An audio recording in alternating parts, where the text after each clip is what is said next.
Une petite question qu'on m'a posée sur la mesure d'impact. Qu'est-ce que c'est la mesure d'impact et quelle est ma méthode? Alors, il y a plein de méthodes.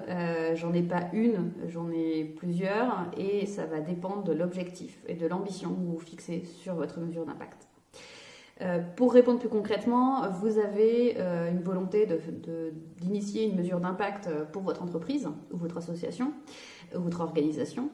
Et cette mesure d'impact, elle doit répondre à un besoin qui doit être identifié. Pourquoi? Parce qu'en fonction de la raison pour laquelle vous vous lancez dans ce projet-là, les méthodes utilisées seront différentes. Par exemple, on peut décider que cette mesure d'impact, d'abord, c'est pour identifier en fait si ce que vous faites, ce que vous proposez comme activité et la manière dont vous les organisez en interne, est-ce que ça a vraiment de l'impact? Donc c'est pour vérifier et mesurer cet impact de manière un peu plus scientifique. Est-ce que vraiment je me donne les moyens de mes objectifs? Ou ça peut être dans une vocation plutôt de communication et de valorisation de votre modèle d'affaires. Moi, je veux démontrer à tous de manière plus impartiale, pas juste moi qui le dis, mais un organisme tiers qui l'atteste aussi par une méthode éprouvée, que j'ai réellement de l'impact. Ou ça peut être les deux. Moi, je voudrais d'abord mesurer pour m'engager sur des améliorations éventuellement, pour pouvoir communiquer dessus et me fixer des objectifs pour être sans arrêt en recherche de plus d'impact. Donc ça, c'est les trois possibilités de raisons pour lesquelles on se lance dans une mesure d'impact, déjà. Ensuite, une fois qu'on a identifié ça, on se pose la question de quel point de vue on se place. Est-ce qu'on se place du point de vue de l'entreprise, de l'organisation, de l'association? Donc moi, je voudrais savoir comment je m'organise, si ça répond à des impacts ou pas, ou si mes objectifs que je me suis fixés sont réellement efficaces par rapport à mes actions. Enfin, si mes actions sont réellement efficaces par rapport à mes objectifs. Donc là, je suis du point de vue interne. Est-ce que je veux faire une mesure d'impact du point de vue de mes clients ou quand c'est une association, mes bénéficiaires? Est-ce que je veux savoir si réellement ça leur apporte quelque chose? Donc là, on est plutôt du point de vue externe. Ou même ça peut être du point de vue des financeurs, par exemple. Est-ce que les financeurs sont conscients de l'impact dans lequel sont conscients de l'impact de mon activité pour qu'ils aient envie d'investir ou considèrent-ils que leur investissement est un impact? Donc il y a différentes façons en fait d'aborder le sujet au niveau du point de vue sur lequel on se place. Quand on est d'un point de vue bénéficiaire ou client, on va avoir une démarche beaucoup plus centrée sur l'offre. Et quand on est d'un point de vue interne, beaucoup plus centré sur l'organisation, la manière dont on s'organise et dont la chaîne de valeur est proposée pour aboutir à cette valeur finale. Dans tous les cas, la mesure d'impact aboutit nécessairement à identifier quelque part votre mission fondamentale, l'impact fondamental. J'ai envie de dire, il y a plusieurs clusters d'impact et ensuite il y a le macro-impact qui serait défini comme votre raison d'être, votre mission.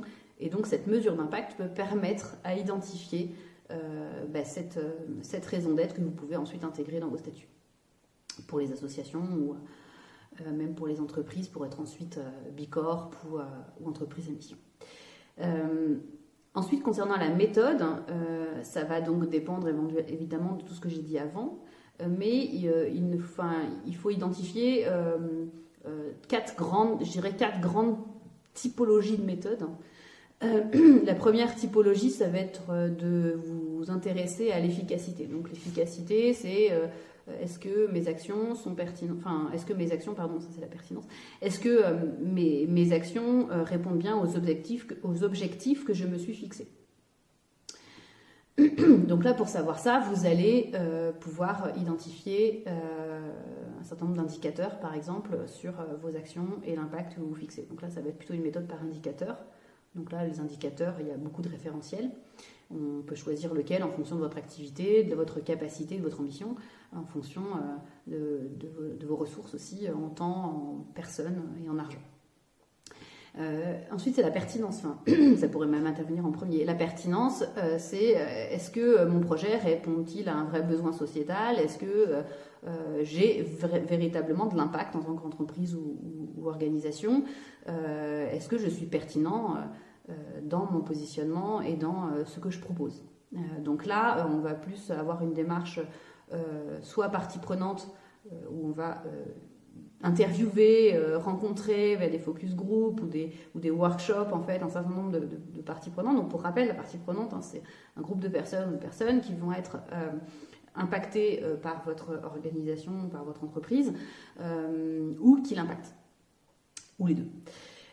Donc ces parties prenantes-là peuvent être interviewées pour répondre à la question de pertinence. Et il y a aussi une autre méthode qui va plutôt être axée sur l'explicitation du changement. Donc l'explicitation du changement, c'est un concept très intéressant pour la mesure d'impact, puisqu'elle vous permet de lier directement votre offre, vos activités, à des impacts qui vont être de plus en plus, qui vont monter à l'échelle de plus en plus de manière globale. Tiens, mais ça a cet impact-là sur l'individu, mais du coup, ça va l'amener potentiellement à être plus ouvert sur autre chose, et donc ça va élargir l'impact à la société, à l'environnement, voire aux générations futures quand on est dans cette démarche-là.